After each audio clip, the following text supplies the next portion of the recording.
you're hearing this, it means I survived long enough to tell it. They always say restaurants are haunted, old diners especially.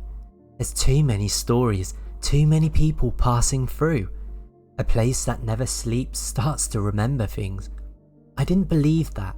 I was just working nights at a rundown 24-hour spot outside of Appleton, Wisconsin. The kind of place where the syrup sticks to the counter and the coffee's always lukewarm. We served hash browns, eggs, and denial in equal measure. But I wasn't afraid of ghosts. Not back then. Not until the man in the hat showed up, and kept showing up.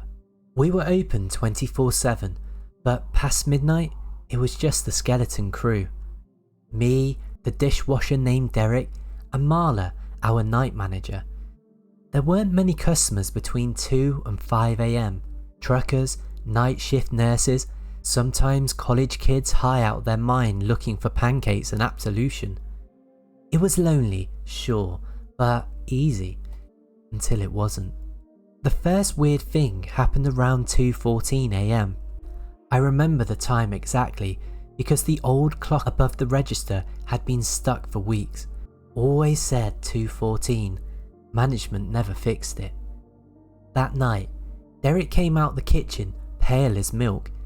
"Hey," he said, pointing towards the back of the hallway. "Do you see that guy?" I leaned over the counter.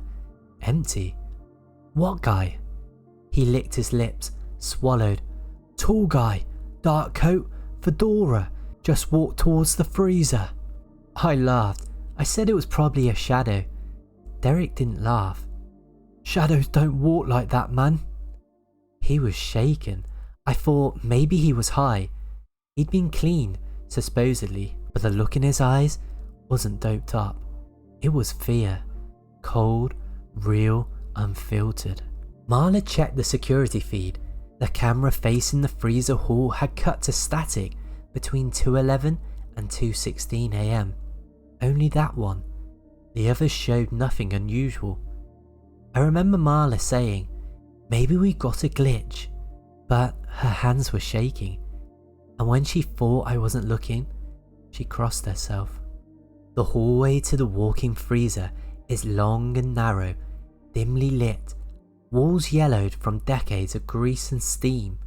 The floors are tile, cold and chipped, and if you're alone back there, every step echoes like footsteps behind you. At the far end are the staff lockers, and just past them is the fire exit that hasn't worked since 2003. There's no windows, no second door, it's a dead end, which is why Derek's story just didn't make sense. "There's no way anyone walked down there," I told him, but he kept muttering. "He turned, he looked at me, I swear to God, he looked through me." I didn't sleep right that day. I took the trash out back around 3 AM, and when I came in, the hallway lights flickered. Not unusual, they always buzzed and the fluorescents were dying, but this time they went completely out. I stood in the dark, waiting for my eyes to adjust, and that's when I saw him. Tall, silhouetted, blocking the freezer door. No features, just blackness, wearing the suggestion of a fedora and long coat.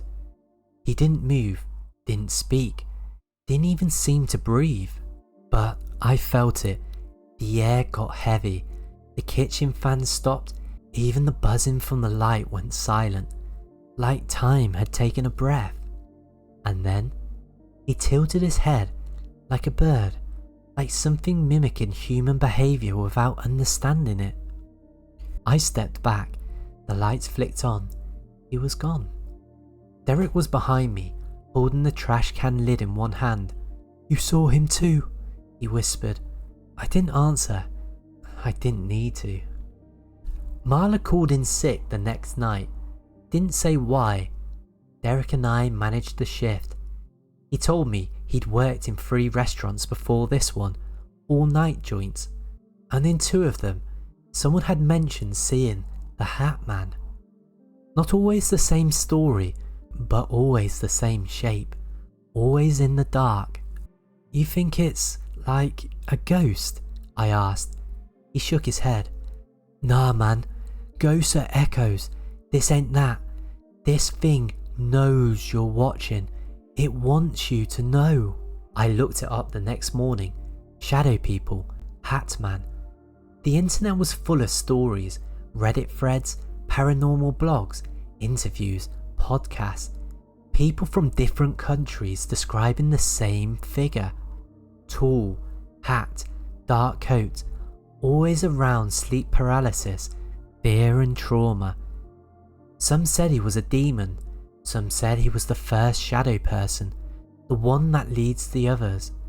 Some said he shows up when something horrible is coming. I didn't believe it, but I couldn't stop thinking about it. That night, Derek didn't show up, didn't call, and Marla texted me one word: run. I tried calling her back, no answer. I ran the shift alone, just me and the flickering lights. Every sound felt amplified, the sizzle of the fryer, the clink of the silverware, the squeal of the freezer hinges. Around 2:14, again, the power dipped. Not a full outage, just a stutter. The radio died, the fryer hissed and went silent, and the lights blinked once, twice, then went out completely. I froze behind the counter, total blackness. Then, footsteps, slow, measured, not in the kitchen, not from the lobby, but from the hallway, from the freezer. Each step echoed, not like shoes on tile, like wet leather slapping the floor. Closer and closer until the sound was right behind the swinging door. I didn't breathe, I didn't move. My eyes adjusted just enough to see a shape on the other side of the service window. Tall and wide, not pressing against the glass, but somehow visible anyway. And then, a voice, not loud, but felt inside my head. You see me now. The swinging door opened. No one walked through, but I knew he was there. I ran. I don't remember unlocking the front door. I don't remember starting my car. Just the streetlight speeding past, and the image of a fedora shape burned in the back of my brain. I quit the next morning. I didn't go to get my paycheck. I didn't answer Marla's text. And weeks later, I saw her name in the paper. The obituary. No cause of death listed. Just passed peacefully at home. But the comments below the post were strange. One of them said, he finally stopped watching. If you're hearing this, it means I survived long enough to tell it. But I don't close my eyes in the dark anymore, because sometimes, just before I drift off, I see the hallway again. I hear the footsteps, I feel the weight of someone watching me, and in that breathless, awful moment, I know he's wearing a hat. They told me sleep paralysis was harmless, a transitional state, your mind waking up while your body stays frozen. It's not dangerous, they said. You're not really seeing anything, they said, just hallucinations, just dreams. But they were wrong, because I didn't imagine him, and he never left. The first time it happened, I just moved into a new flat outside of Manchester. Ground floor, big windows, faint smell of mould under the carpet, but cheap, and I was desperate. I'd just gotten out of hospital for a panic attack so bad I thought it was a stroke. Job gone, relationship done. I needed quiet, and what I got was him. That Thursday night, I went to bed around 11, window open, a bit of rain misting in. I woke up at 3:08 AM, eyes open, fully aware, but I couldn't move. My arms were stone, chest tight, like an invisible weight sat on me. At first I thought I was dreaming. It had to be a dream, until I noticed the shadow, standing in the corner. He was tall, taller than any man should be, thin, motionless, wearing a wide-brimmed hat, like a fedora or something older. The The kind of hat that makes you think of funerals and photographs from the 1940s. I couldn't see his face, just blackness, but I felt it was watching me. The room got colder, the walls seemed to breathe, and then he moved. Not walked, glided across the room, silent, until he stood at the side of my bed. I couldn't even cry out, I couldn't blink. He leaned forward, close, so close I could feel the cold static of him, and whispered, "I see what you dream." Then he was gone. I tried to tell myself it was sleep paralysis. I read forums, watched videos, even joined a support group. Everyone said the same thing. The Hat Man. A tall figure, fedora, always appears during paralysis episodes, but mine were different. He came even when I was awake. One afternoon, I saw him watching from the opposite building. 5th floor window. A shape, a silhouette, gone when I blinked. Another time, I saw a shadow under my bedroom door. My flat had no hallway light, but the shadow moved. I stopped sleeping properly. I stopped eating. I started locking every door and still checking them again and again. Then came the dreams. I'd wake up standing in the corner of my room, facing the bed, watching myself sleep. Every time I'd hear it, "I see what you dream." And sometimes he wasn't alone. Shadows moved behind him, smaller, faster, jittering like footage at the wrong frame rate. And the whispers, they never said my name, but I knew they were about me. I once woke with the word "watched" written in condensation on my bedroom mirror. I live alone and the window was closed. I broke down and told my GP. He referred me to a therapist, a kind woman named Dr. Lee. I told her everything, expected her to call me crazy, but she didn't. She just sat very still, then said, "You're the 3rd person this month to describe him." She pulled out a folder. Inside, charcoal drawings from other patients. At the same time, all the same, hat, coat, faceless, watching. "Some think he's a projection of trauma," she said. "Some say he's a spiritual parasite. Others think he's a real entity and sleep paralysis just lets you see him." I asked her what she thought. She just said, "Keep your curtains closed." It was the last winter when things escalated. I hadn't seen him in weeks. I thought maybe it was over. I fell asleep with my curtains half open. Moonlight poured across my carpet, and at 3:08 AM, that same cursed time, I woke, frozen. This time, he wasn't standing, he was kneeling over me, hat bent forward, arms long and limp at his sides. His face was inches from mine, nothing there, just black, just static. But inside that blackness, something moved. Tiny shapes, flickers, like moths trapped behind frosted glass. Then, in a voice that wasn't his, it was mine, he said, "You invited me." I screamed, loud, louder than I ever screamed in my life, and the world shattered. Lights exploded, mirrors cracked, and he was gone. I moved flats 2 weeks later. No more sleep paralysis, no more visions, but the hat.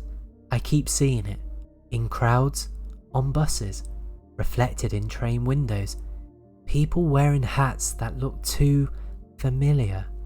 And sometimes, when I close my eyes, I hear him whisper, "I see what you dream." If you're hearing this, it means I survived long enough to tell it.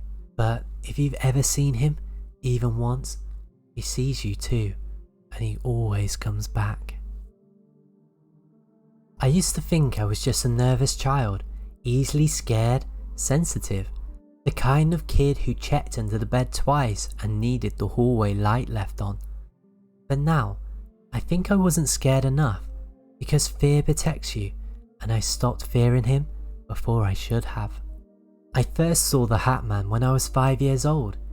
He stood in the corner of my bedroom, right where the wallpaper peeled, right where the shadows gathered too early, right where I couldn't stop looking. We just moved into a new house in East Sussex, modest, quiet street, peeling paint and uneven floorboards. I remember my first night vividly. Mum had just tucked me in, Teddy under one arm, glowing the dark stars on the ceiling. But I didn't sleep. I stared at the corner, and he was there. Not like a person, more like an absence, a void in the shape of a man, tall, too tall, wearing a hat that scraped the edge of the ceiling, a coat that touched the floor. He didn't move, he didn't speak, but he watched. Even without eyes, I knew. I screamed. Mum ran in, turned on the lights. Poof, gone. She said it was a dream. Moving can be stressful, sweetheart. I nodded, pretended to believe her, but he was back the next night, and the next, and every night after. He never moved, never blinked, but he was always closer, subtly, and some nights I'd find him a foot nearer the bed, like time only moved when I wasn't watching. I stopped screaming. Mum stopped checking. She said I was just being dramatic, said I needed to grow out of it, so I stopped talking about him altogether, but he didn't stop watching me. One night, when I was 8, my cousin Jamie slept over. We stayed up playing Mario Kart and eating jelly beans until 2 AM. He took the bed, I took the sleeping bag on the floor. At some point, I woke up to him shaking me. "Who's that?" he whispered. I sat up, and there, standing inches from the bed, was the Hat Man. Not in the corner anymore, over Jamie. We both screamed. Lights on, door slammed open, Mum furious. Jamie begged to go home, said the man tried to touch him. Mum called it hysteria, said he had an overactive imagination, but Jamie never came to sleep over again, and he never spoke to me after that night, ever. As I got older, the sightings stopped, or I convinced myself they did. I moved out at 19. I became a teaching assistant. I drank too much on weekends, forgot most things, and moved on. The memories faded like old dreams until last year, until my father died. I hadn't been back to the house in nearly a decade. Mum sold it, moved to a smaller flat, but we kept the old photo albums, so I stopped by one afternoon to grab them. She gave me the key. The house smelled the same, old dust, wood rot, forgotten dinners. I went upstairs. My old bedroom door was closed, hadn't been for years. I hesitated and opened it. Everything was just how I left it. Bed, desk, that stupid glow-in-the-dark star still on the ceiling. But the corner was wrong. It was darker than it should have been, even with sunlight pouring through the window. That patch of the wall looked like it hadn't aged. No dust, no cobwebs, just still. And then the air changed. It got thick, silent, like standing underwater. I turned, and he was there. Same hat, same coat, same stillness. But now, his head was tilted, like he was curious, like he was seeing me groan for the first time. I blinked. He didn't. I stepped back, and my foot hit the bedpost. I fell hard, but when I looked up, he was gone. No footprints, no shadows, just an unnatural feeling that clung to me like wet clothes. I grabbed the albums and left, and that night, I couldn't sleep. I flicked through the albums to distract myself, and that's when I saw it. A photo. Me, age 6, sitting in my room, smiling awkwardly, half-eaten birthday cake in front of me, and in the background, barely visible, was a shape in the corner, tall, dark, and unmistakably wearing a hat. I tore through more birthdays, a Halloween party, a Christmas morning. Every photo in that room had something in the shadows. A distortion, a blur, a figure. He was there the whole time, even when I didn't see him, even when I thought he was gone. I've had 2 sleep paralysis episodes since then. Both times, he stood by the door, never closer, never further, watching. I sleep with the lights on now. It doesn't help, he comes anyway. Last week, I dreamt of my childhood room, only it wasn't a dream, because when I woke up, there were footprints, mud, leading from the corner to the foot of my bed. If you're hearing this, it means I survived long enough to tell it. But if he watched me as a child, he'll watch your children too. And if you've seen him once, you'll see him again, because he never forgets a face and he never blinks.